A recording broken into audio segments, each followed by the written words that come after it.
जय हिंद भाई सभी को। फिर से आप सबका स्वागत है अपने ऑनलाइन प्लेटफॉर्म के ऊपर। कैसे चल रही है तैयारी सभी की भाई?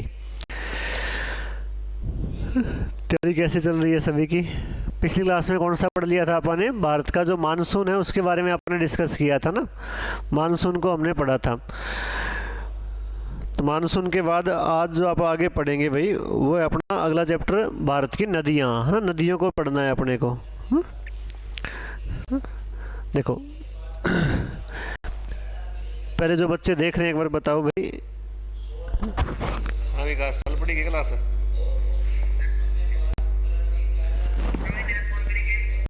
कर दी भाई। मैं तो वो काटो सले मारे आ गया भाई। फोटो तो मुझे शो इन ऐप में है भाई।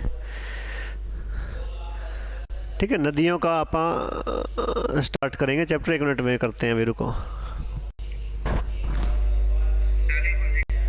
भी मैं दिखाओगी कौन शो इन ऐप में? दिखाओगी कौन स्क्रीन में भी? और क्या करना पड़ेगा कि हैं? ठीक है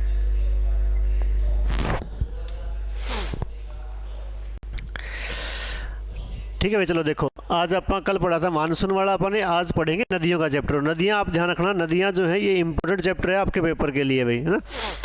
कोई भी आप एग्जाम दोगे तो उसके अंदर क्या होता है, इन नदियों से क्वेश्चन आपके पेपर में पूछा जाता है भाई ना। भारत की नदियाँ या रिवर्स में नदियाँ जो है, इस नदियों को आप चार भागों के अंदर बांट कर पढ़ेंगे भाई ना। 4 हिस्से इसके बनते हैं। 4 भाग कौन कौन से आप इसके अंदर पढ़ेंगे? देखो सबसे पहले इसके अंदर आप पढ़ेंगे नदियाँ जो हैं, इसमें पहली नदी आप पढ़ेंगे ब्रह्मपुत्र नदी तंत्र।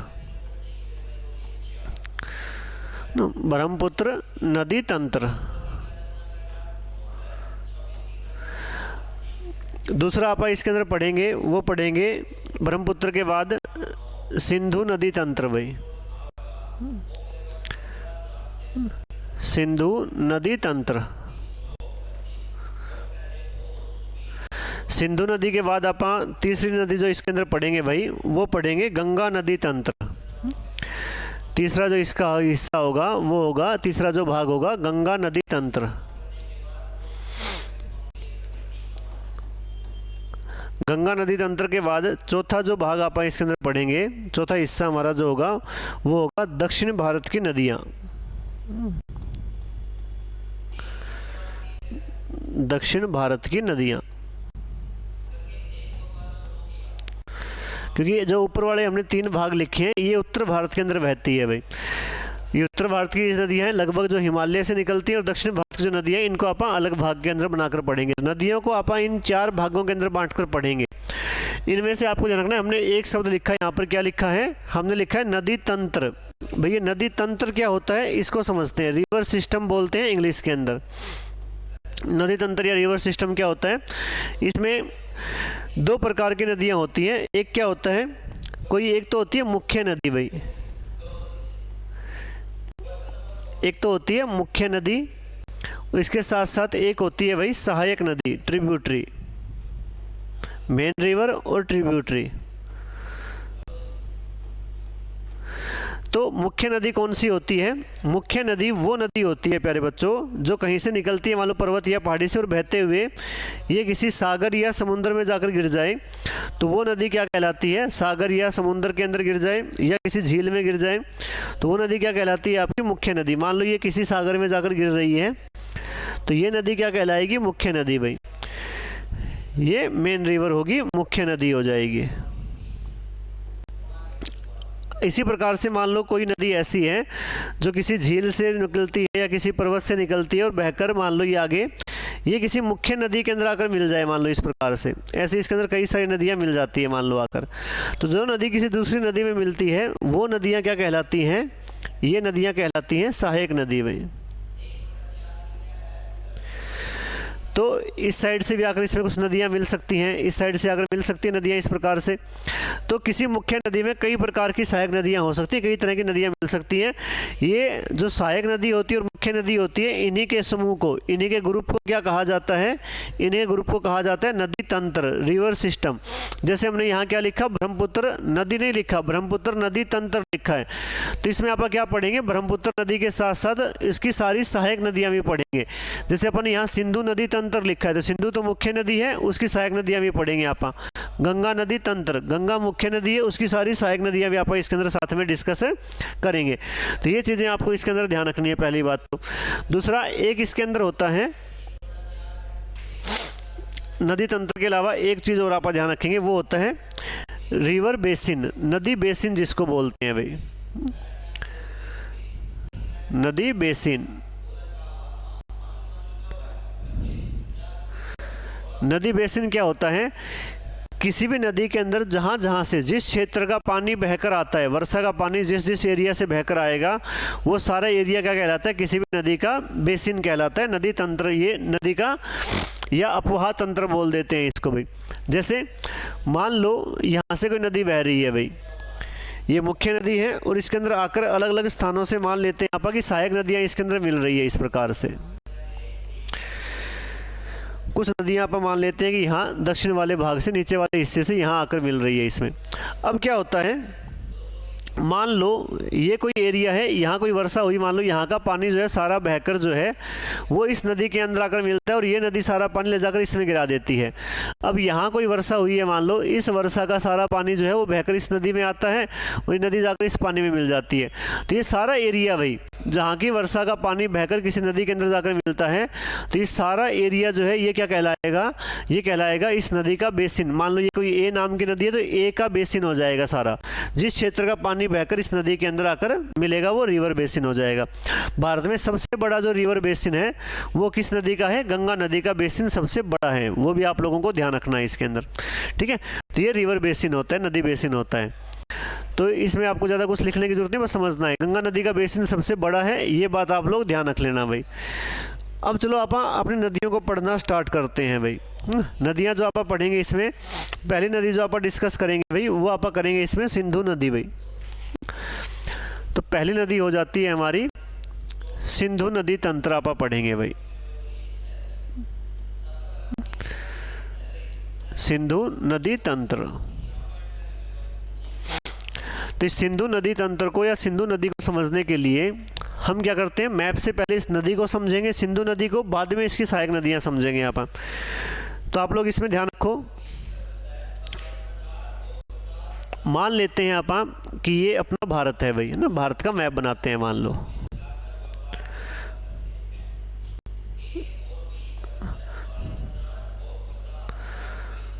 नहीं, मान लेते हैं आप कि ये अपना भारत है भाई। ये थोड़ा और बड़ा बनाते हैं मान लो डायग्राम को एक बार, है ना, ताकि नदी को आप आसानी से समझ पाए।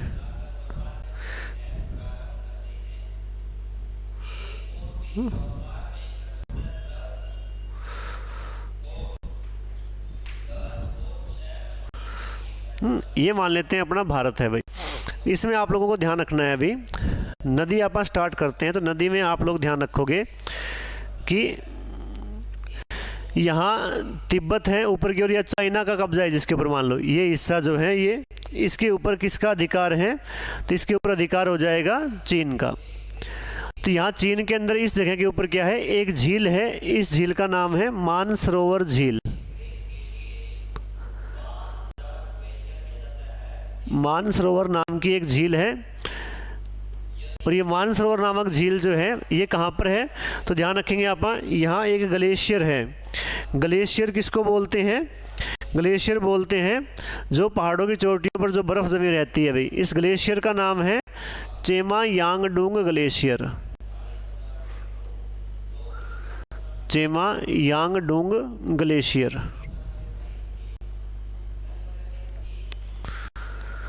तो ये जो चेमा यांगडुंग ग्लेशियर है चाइना या तिब्बत वाले हिस्से के अंदर, इस चेमा यांगडुंग ग्लेशियर में एक झील है, बर्फ़ पिघलने से झील बनी है। इस झील का नाम है मानसरोवर झील, ये भी तिब्बत वाले हिस्से में है। इस मानसरोवर झील से एक नदी निकलती है भाई, एक नदी निकलती है जो इस साइड बहती है ऐसे तिब्बत के अंदर। ये जो नदी यहाँ से निकली है, इसी नदी को आप क्या बोलते हैं, चीन के अंदर या तिब्बत के अंदर इस नदी को बोलते हैं सांगपो। किस नाम से जानते हैं इसको? सांगपो के नाम से इसको जानते हैं भाई, है ना। सांगपो के नाम से नदी आगे बहती है। आगे आने के बाद क्या होता है, यहाँ जैसे भारत का अरुणाचल प्रदेश आता है भाई, यहाँ पर अरुणाचल प्रदेश में हमने हिमालय वाले चैप्टर में पढ़ा था कि यहाँ पर एक पर्वत चोटी है, एक पहाड़ी है। इस पहाड़ी का नाम है नामचा बारवा। नामचा बारवा शिखर यहाँ पर है। इस नामचा बारवा शिखर के पास यहाँ एक दर्रा बनता है। इस दर्रे का नाम है यांग याप दर्रा।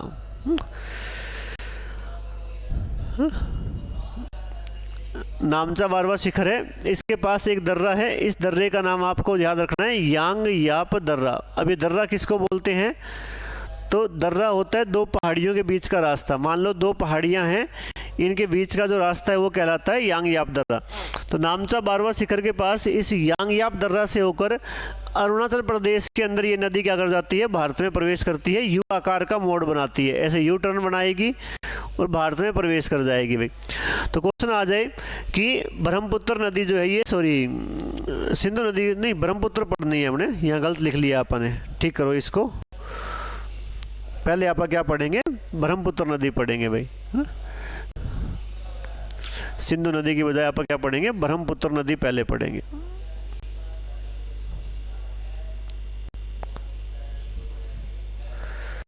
है ना, ब्रह्मपुत्र नदी तंत्र पढ़ते हैं।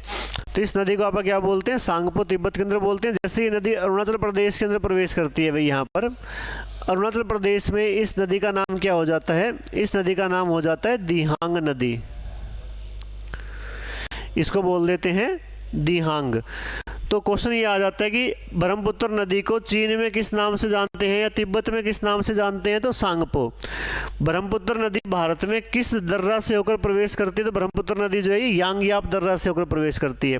किस राज्य में प्रवेश करती है, तो अरुणाचल प्रदेश के अंदर ये प्रवेश करती है।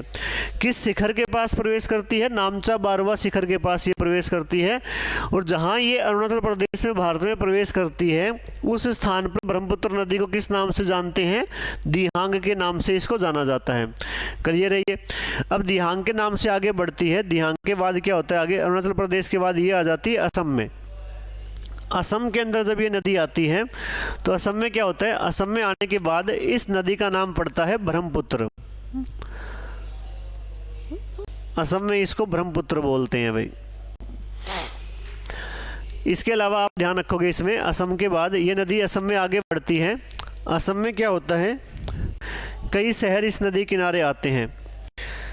जैसे असम में आप ध्यान रखें, असम में आगे बढ़ेगी नदी ये, तो असम में एक शहर आता है इस नदी किनारे जिसका नाम है डिब्रूगढ़। डिब्रूगढ़।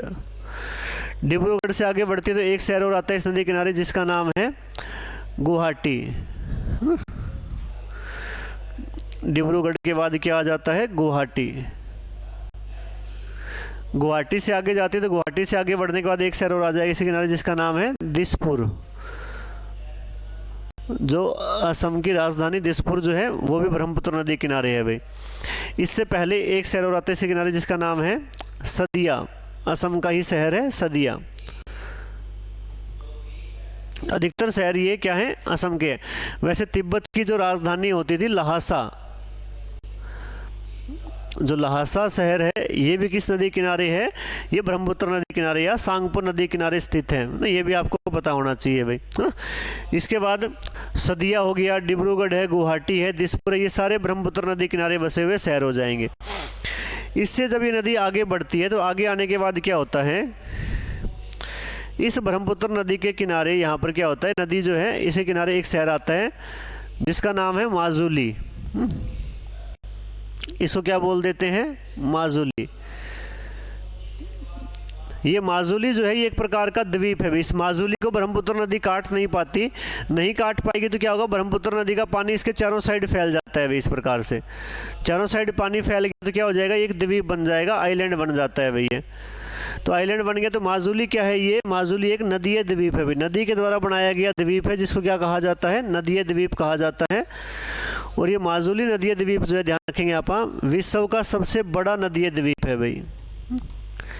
विश्व का सबसे बड़ा नदीय द्वीप विश्व का सबसे बड़ा नदीय द्वीप है ये।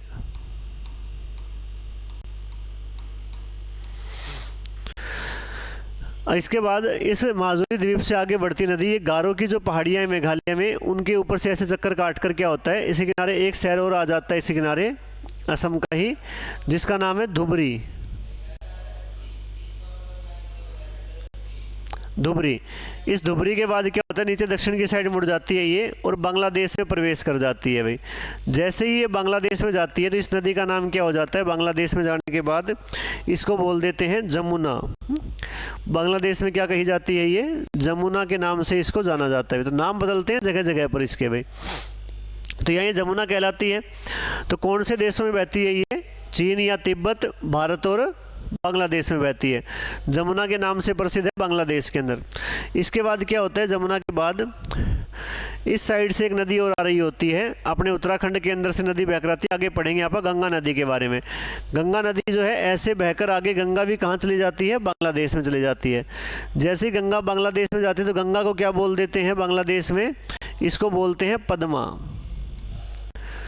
तो पद्मा जो नदी है ये जब इसमें आकर मिल जाती है भाई, पद्मा और जमुना मिलेगी, मिलने के बाद जब इकट्ठा होकर बहेगी तब इस नदी को क्या बोल दिया जाता है, तब इस नदी को बोल देते हैं आप मेघना।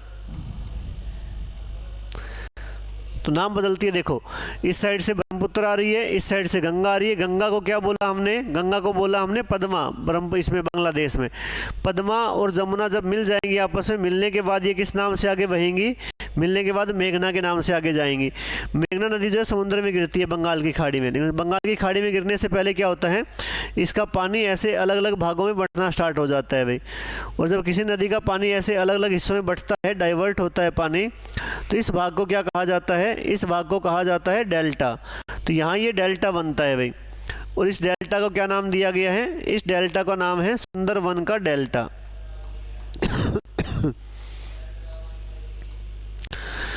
सुंदरवन का डेल्टा, जो विश्व का सबसे बड़ा डेल्टा भी है। तो ये आपको ब्रह्मपुत्र नदी से इतनी बातें ध्यान रखनी है। जो बच्चे देख रहे हैं एक बार बताओ, आए समझ में बातें इतनी है? इतनी बातें समझ में आई या नहीं आई ब्रह्मपुत्र नदी के बारे में? दोबारा समझ लो एक बार। क्या था, ब्रह्मपुत्र नदी का उद्गम होता है मानसरोवर झील से, तिब्बत के अंदर से बहती है। तिब्बत में क्या बोलते हैं, इसको सांगपो बोलते हैं। तिब्बत की राजधानी लहासा इस नदी किनारे बसी हुई है। भारत में अरुणाचल प्रदेश में प्रवेश करती है। अरुणाचल प्रदेश के बाद आती है असम में। असम के कई शहर स्थित है, डिब्रूगढ़, गुवाहाटी, दिसपुर, सदिया, धुबरी, ये इसी किनारे बसे हुए शहर हैं भाई। इसके बाद क्या होता है, ये माजुली द्वीप का निर्माण करती है, विश्व का सबसे बड़ा नदीय द्वीप है। और गारो पहाड़ियों के चक्कर लगाकर ये क्या होती है, बाद में इसमें बांग्लादेश में प्रवेश कर जाती है। जैसे बांग्लादेश में जाती है इसका नाम क्या पड़ जाता है, जमुना। इधर से गंगा जो है वो आती है बांग्लादेश में, क्या कहलाती है, पद्मा। पद्मा और जमुना आपस में मिल जाती है, मिलने के बाद क्या कहलाती है, मेघना। मेघना जो है सुंदरवन का डेल्टा बनाकर ये बंगाल की खाड़ी के अंदर गिर जाती है वे नीचे। ठीक है, ये चीज़ें आपको इसमें ध्यान रखनी है। अब इसमें देखो जो नोट्स आपको लिखने हैं उसके हिसाब से देखते हैं आपको बातें ध्यान रखनी है इसके अंदर, वो ये है। एक तो ब्रह्मपुत्र नदी के बारे में आप ध्यान रखेंगे, ब्रह्मपुत्र नदी का जो उद्गम है भाई,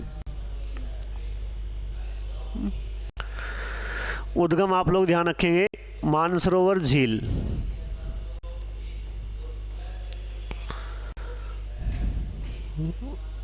मानसरोवर झील, ग्लेशियर आ जाए तो Chema Yangdong, Chema Yangdong glacier कहाँ है, चीन या तिब्बत भाई, है ना। तिब्बत के ऊपर चीन ने कब्जा किया हुआ है भाई।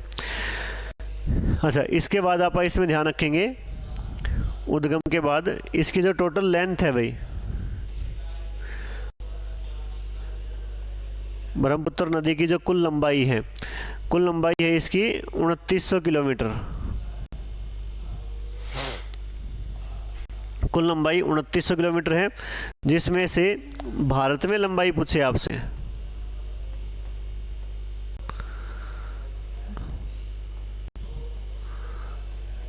भारत में इसकी जो लंबाई है वो है 917 किलोमीटर। या 900 किलोमीटर भी लगभग आप ध्यान रखेंगे तो काम चल जाता है हमारा। इसके अलावा ये किन किन देशों में बहती है, तो ध्यान रखेंगे चीन या तिब्बत आ जाए। इसके अलावा भारत और उसके बाद बांग्लादेश, 3 देशों के अंदर से होकर ये नदी बहती है। इसके अलावा हमने पढ़ा इस ब्रह्मपुत्र नदी जो है भाई, इसके ब्रह्मपुत्र नदी के अन्य नाम,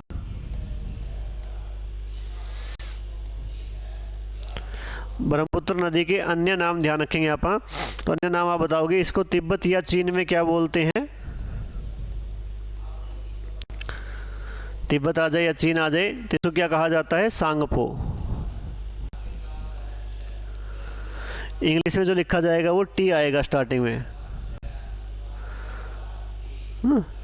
टी साइलेंट है, बोलने में सांगपो ही लिख बोला जाएगा इसको भी।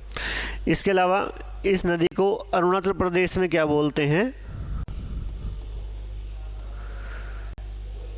अरुणाचल प्रदेश में इसको कहा जाता है दिहांग। इसके बाद अरुणाचल प्रदेश के बाद इसको असम में, असम में इस नदी को कहा जाता है ब्रह्मपुत्र। असम में ब्रह्मपुत्र है। इसके बाद ध्यान रखेंगे असम के बाद आती है बांग्लादेश। बांग्लादेश में इसे कहा जाता है जमुना। ये नाम आपको अच्छे से ध्यान रखने हैं।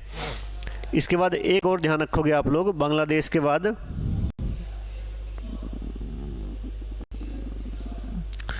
कि जमुना तथा मेघना मिलकर भाई, जमुना तथा मेघना मिलकर, नहीं सॉरी, जमुना और पद्मा मिलकर, जमुना और पद्मा मिलकर मेघना कहलाती है भैया।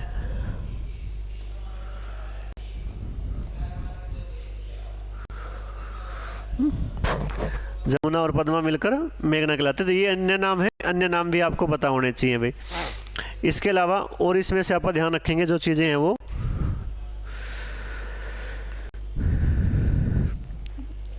एक इसमें ध्यान रखेंगे आप, इसके किनारे बसे शहर भाई।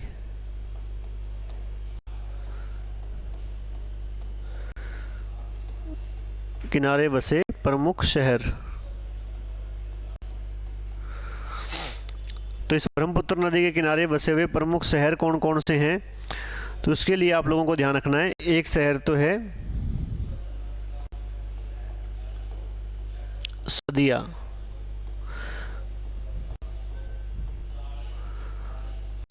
डिब्रूगढ़, गुवाहाटी, दिसपुर, लहासा, धुबरी। धुबरी के नज़दीक आकर ही क्या होता है, धुबरी से कुछ दूरी के बाद ही ये बांग्लादेश के अंदर प्रवेश कर जाती है भैया, बांग्लादेश में चली जाती है। तो ये इसके किनारे बसे हुए प्रमुख शहर हो जाएंगे। लहासा जो है, इससे एक बात ध्यान, लहासा जो है ये तिब्बत की राजधानी भाई, तिब्बत की राजधानी है ये।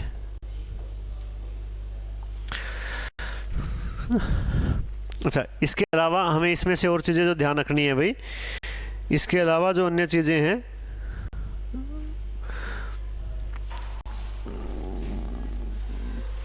वो ध्यान रखेंगे आप। एक तो असम के अंदर भाई,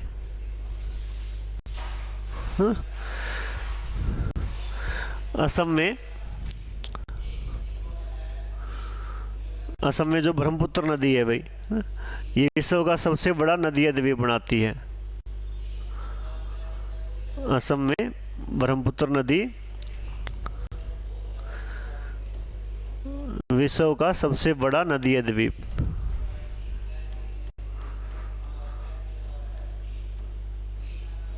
सबसे बड़ा नदी द्वीप बनाती है। और इस नदीय द्वीप का नाम आपको ध्यान रखना है, इसका नाम है वो है माजुली द्वीप भाई, माजुली द्वीप इसका नाम हो जाएगा, सबसे बड़ा नदीय द्वीप जो है भाई। अच्छा, इसके अलावा ब्रह्मपुत्र नदी से आप ध्यान रखेंगे, ब्रह्मपुत्र नदी जो है भाई इसके ऊपर एक अपने भारत का राष्ट्रीय जलमार्ग भी है भाई ना। राष्ट्रीय जलमार्ग कहाँ से कहाँ तक है ये, तो ये यहाँ सदिया है, सदिया से लेकर आगे धुबरी तक का जो रास्ता है भैया, सदिया से धुबरी के बीच में ये 891 किलोमीटर की दूरी है। और इस 891 किलोमीटर में क्या है, भारत का राष्ट्रीय जलमार्ग नंबर 2 स्थित है ब्रह्मपुत्र नदी के ऊपर। जैसे अपने नेशनल हाईवे हैं उसी प्रकार से नदियों के ऊपर पानी के रास्ते भी अपने बने हुए हैं व्यापार करने के लिए, तो उनको बोलते हैं यहाँ पर राष्ट्रीय जलमार्ग भाई, है ना, वाटरवे।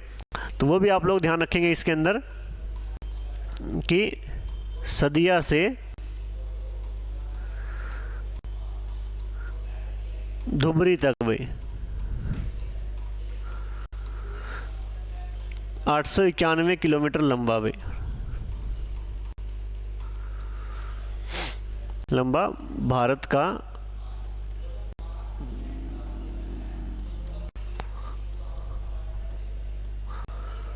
राष्ट्रीय जलमार्ग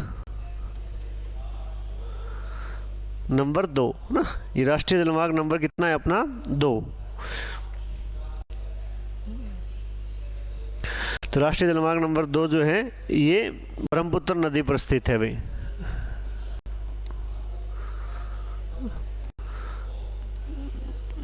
ब्रह्मपुत्र नदी पर स्थित है।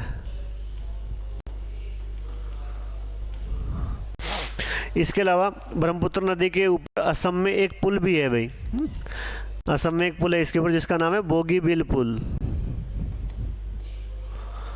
बोगीबील ब्रिज।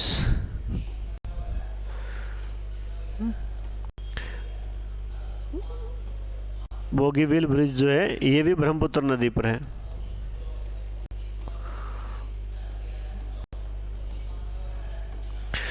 इसका भी आपको ध्यान रखना है ना। रेलवे पुल बोगीबील जो है ये ब्रह्मपुत्र नदी के ऊपर बना हुआ है भाई,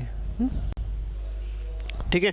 तो ये अपनी ब्रह्मपुत्र नदी है जो भारत की मुख्य नदियों में से एक। और ब्रह्मपुत्र से एक बात और ध्यान रखेंगे आप, ब्रह्मपुत्र जो है भाई ये भारत की सबसे सबसे चौड़ी नदी भी है। और ब्रह्मपुत्र नदी जो है ये मार्ग परिवर्तन के लिए भी प्रसिद्ध है ये। तो वो चीज़ भी आपको इसमें ध्यान रख लेनी है कि ये भारत की सबसे चौड़ी नदी है भाई।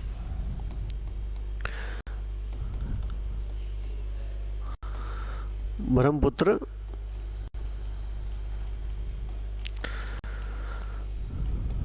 भारत की सबसे चौड़ी नदी।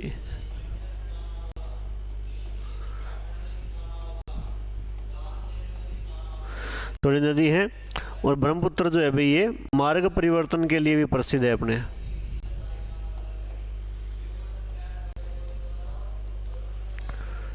मार्ग परिवर्तन के लिए प्रसिद्ध है।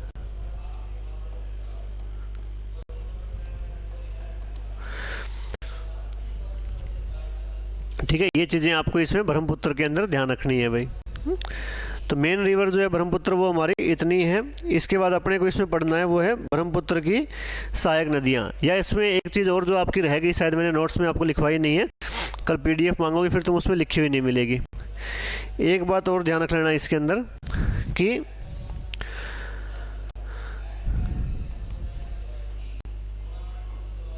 कि ब्रह्मपुत्र नदी जो है भाई ये अरुणाचल प्रदेश में भाई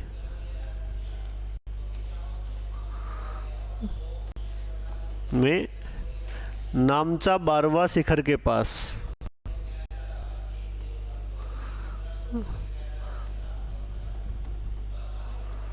नामचा बारवा शिखर के पास यांग याप दर्रा से होकर यांग याप दर्रा से होकर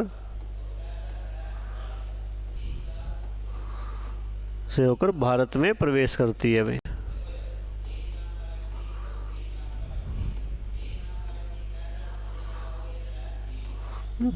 ये पॉइंट भी आपको ध्यान रखना है। किस राज्य में प्रवेश करती है, तो अरुणाचल प्रदेश में, और भारत के सिर्फ ये 2 ही राज्यों के अंदर बहती है, अरुणाचल प्रदेश और असम, और किसी राज्य में भारत में नहीं बहती।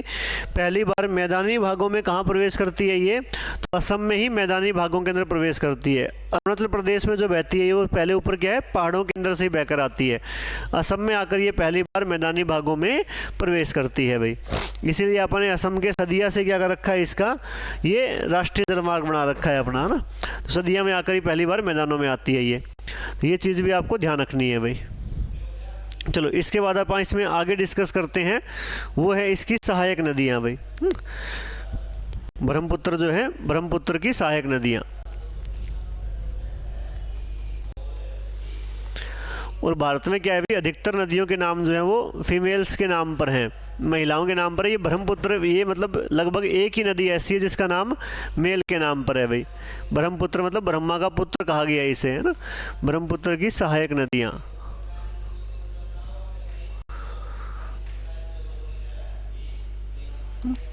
सहायक नदियों में आपको इसमें 5-6 नदियां हैं जिनका नाम आपको ध्यान रखना है भाई। सबसे पहले इसमें आप ध्यान रखेंगे सहायक नदियों में, वो है दिबांग नदी। सहायक नदियों में ध्यान रखेंगे आप दिबांग नदी। एक हमने पढ़ा दिहांग, दिहांग तो इसे खुद को कहा जाता है, जबकि दिबांग क्या है, इसकी सहायक नदी है। तो ये क्या है, देखो दिबांग नदी जो है ये अरुणाचल प्रदेश से निकलती है, पहाड़ियों से भाई। अरुणाचल प्रदेश की पहाड़ियों से निकलती है ये।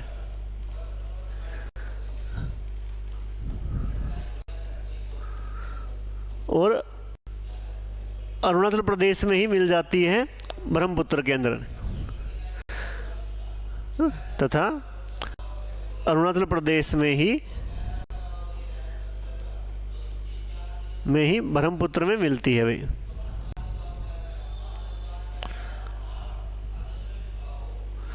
जो मैप बनाया था अपन, उस मैप के हिसाब से अगर आप देखोगे तो जैसे ये नदी यहाँ अरुणाचल प्रदेश से निकली और अरुणाचल प्रदेश के अंदर ही क्या होता है, आकर ब्रह्मपुत्र में मिल जाती है इस साइड ये। ठीक है, तो ये दिबांग नदी है यहाँ पर अरुणाचल प्रदेश के अंदर। इसके बाद दूसरी नदी जो आप लोगों को ध्यान रखनी है इसके अंदर, वो है लोहित नदी भाई। दूसरी हो जाएगी इसमें लोहित नदी। ये लोहित इंपॉर्टेंट है हमारे एग्जाम के लिए भाई। तो दूसरी है इसमें लोहित नदी।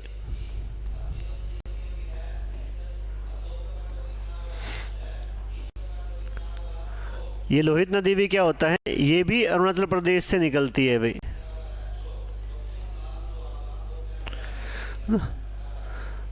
अरुणाचल प्रदेश से निकलती है, तथा असम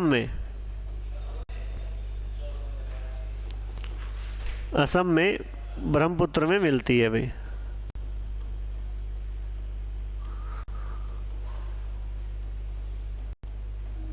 असम में आकर ये है ब्रह्मपुत्र में मिल जाती है। इस लोहित नदी की खास बात है कि इस लोहित नदी के अंदर क्या होता है, लाल रंग के अवसाद पाए जाते हैं, रेड कलर के अवसाद हैं, रेड सेडिमेंट्स इसमें पाए जाते हैं। इसीलिए इसका पानी जो होता है वो लाल रंग का दिखाई देता है। लाल रंग का पानी दिखेगा, इसीलिए आप क्या बोल देते हैं, इसको खूनी नदी बोल देते हैं ना, ब्लडी रिवर। और ये नहीं कि किसी का खून करती हुई है ना, लाल मिट्टी के कण है, इसीलिए क्या कहलाती है ये, खूनी नदी के नाम से प्रसिद्ध है ये। तो वो भी आप लोहित नदी से आप ध्यान रखेंगे कि इस नदी में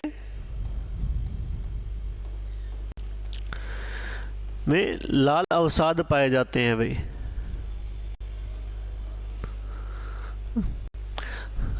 लाल अवसाद पाए जाते हैं।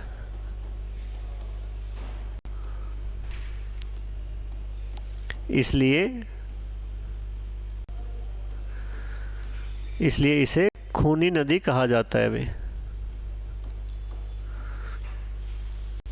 इसलिए इसे खूनी नदी कहा जाता है।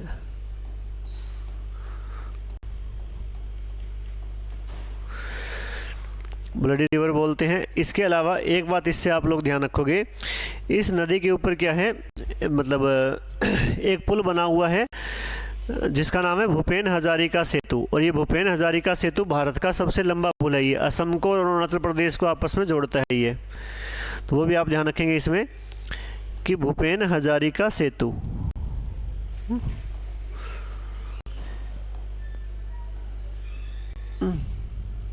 भूपेन हजारिका सेतु, ये असम राज्य को अरुणाचल प्रदेश राज्य से जोड़ता है भी।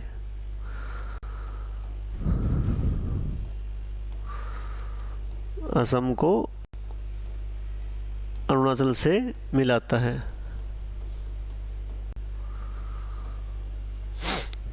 इसके अलावा भूपेन हजारिका की खास बात जो है वो ये है कि भूपेन हजारिका सेतु जो है ये भारत का सबसे लंबा पुल है भाई, भारत का सबसे लंबा पुल। तो ये भी आप इसमें ध्यान रखेंगे, भूपेन हजारिका सेतु से क्वेश्चन आ जाता है इससे, तो वो ध्यान रख लेना इसका भी। 9 किलोमीटर के आसपास इसकी लंबाई है। ये भूपेन हजारिका सेतु जो है ये 2 शहरों को कनेक्ट करता है आपस में, एक तो सदिया हो गया, और सदिया से कहाँ जाता है ये ढोला तक। सदिया असम में, ढोला जो है ये अरुणाचल प्रदेश में। तो इन 2 शहरों को आपस में क्या करता है ये कनेक्ट करता है। तो ये भी ध्यान रखें, इसकी जो लंबाई है भूपेन हजारिका सेतु की वो लगभग 9 किलोमीटर 9.15 किलोमीटर के आसपास इसकी लंबाई है भाई, सदिया से ढोला तक की दूरी को कम कर देता है ये। तो लोहित इसकी सहायक नदी है, वो ध्यान रखेंगे। इसके बाद नेक्स्ट जो है भाई इसमें इसकी अगली जो सहायक नदी वो ध्यान रखेंगे आप, वो है सुबनसिरी। तीसरी ध्यान रखोगे आप लोग, वो है सुबनसिरी।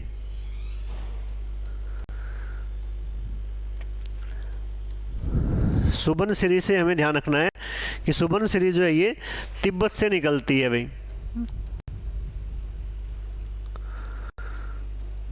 तिब्बत से आती है ये, तिब्बत से आकर अरुणाचल प्रदेश से होकर बहती है भी, और ये ब्रह्मपुत्र नदी के अंदर मिल जाती है।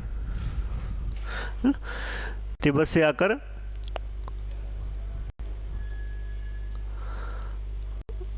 असम में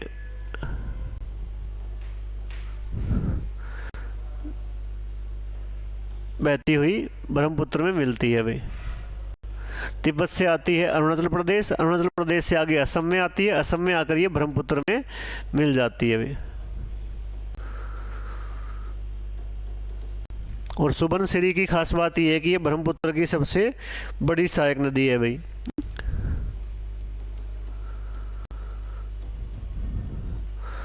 ये ब्रह्मपुत्र की सबसे बड़ी सहायक नदी।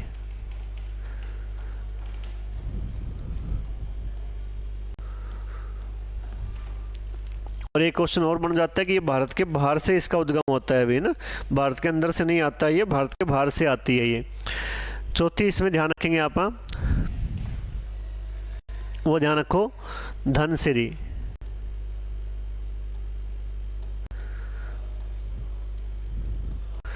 धनसिरी जो है नदी ये नागालैंड की पहाड़ियों से निकलती है और असम में आकर ब्रह्मपुत्र में मिल जाती है भैया। तो वो ध्यान रखेंगे आप कि नागालैंड की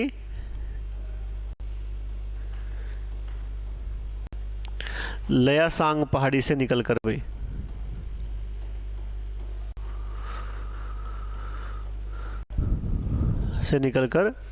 असम में ब्रह्मपुत्र में मिलती है भाई।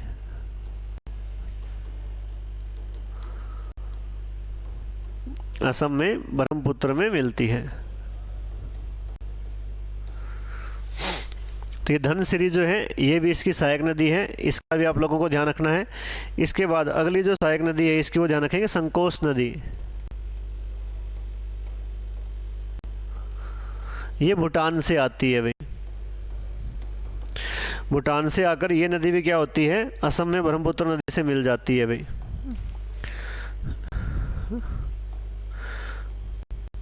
ध्यान रखेंगे भूटान से आकर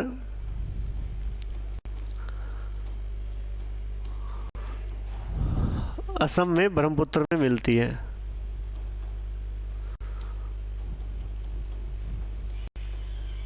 तो इसका उद्गम भी क्या होता है भारत के बाहर से होता है। जो नदियाँ भारत के बाहर से आ रही है वो ध्यान रखना। प्रश्न ये बन जाता है किस नदी का उद्गम भारत से होता है, किस नदी का उद्गम भारत से नहीं होता है। इसके अलावा छठी नदी ध्यान रखेंगे आप बराक नदी।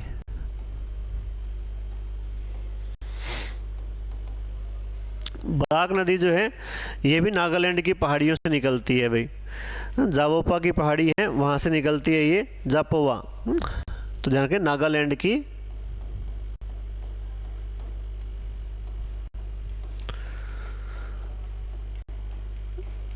जापोवा की पहाड़ी से भाई, जापोवा की पहाड़ी से निकलती है और ये ब्रह्मपुत्र में आकर मिल जाती है भाई। मिजोरम असम में बहती है और ये बांग्लादेश जाती है वैसे ना, पहाड़ी से निकलकर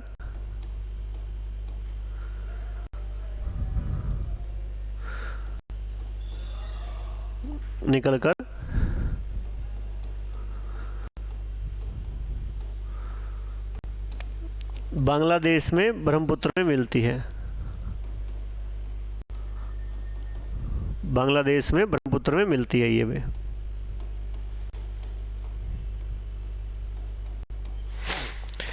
इसके अलावा एक नदी आप ध्यान रखेंगे इसके अंदर, वो है तीस्ता नदी।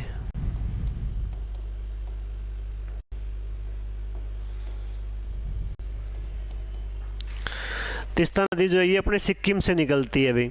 सिक्किम जो है इसके सिक्किम में ग्लेशियर है जिसका नाम है जेमू ग्लेशियर भाई। तो ध्यान रखेंगे ये नदी जो है ये सिक्किम के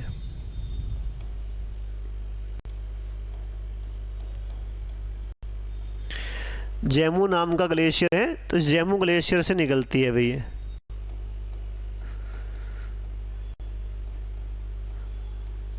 जेमू ग्लेशियर से निकलती है। उसके बाद ये सिक्किम से कहाँ आ जाती है, पश्चिम बंगाल में ना, निकलकर पश्चिम बंगाल में, पश्चिम बंगाल से होती हुई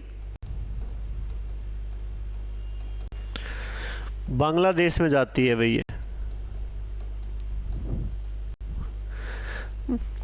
और बांग्लादेश में ब्रह्मपुत्र में मिलती है।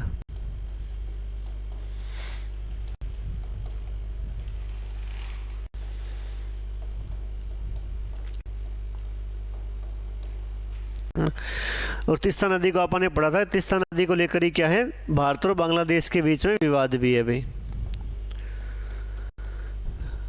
आपने पढ़ा स्टार्टिंग में कि ये भारत व बांग्लादेश के बीच विवादित भी है भाई। दोनों देशों के बीच में इसको लेकर विवाद चलता रहता है, पानी को लेकर भी। वो भारत और बांग्लादेश जब आपने पढ़ा था उसके साथ हमने इस नदी को भी पढ़ा था भाई।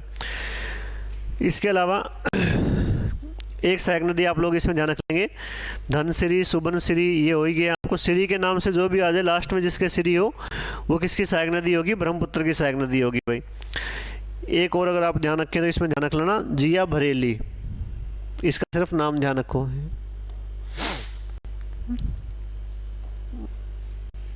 एक हो जाएगी जिया भरेली।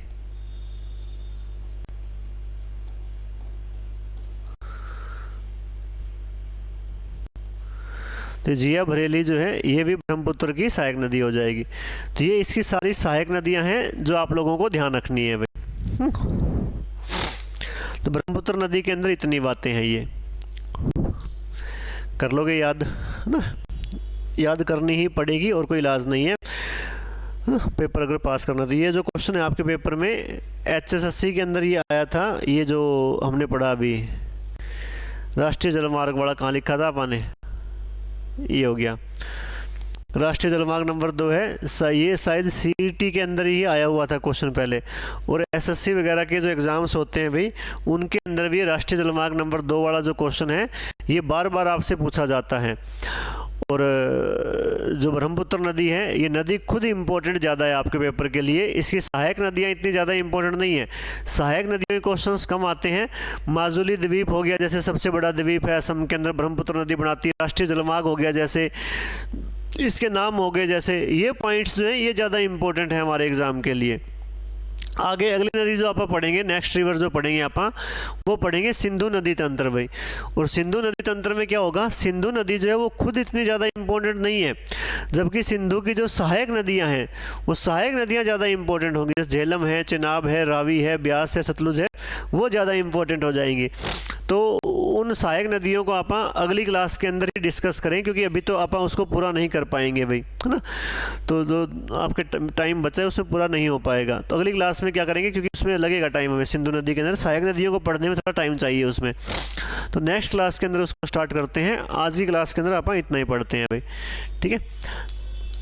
तो कल मिलते हैं, तब तक के लिए बाय बाय। हंसते रहो, खुश रहो सारे बच्चे भाई, है ना। मुस्कुराते रहो, तैयारी करते रहो भाई अपनी। टेंशन लेने की नहीं है किसी चीज़ की, टेंशन देनी है आपको सीईटी वालों को, है ना। जब भी पेपर हो, एसएससी का हो, जीडी के भी शुरू होने वाले हैं, कोई भी एग्ज़ाम हो, तो उसकी तैयारी करते रहो भाई।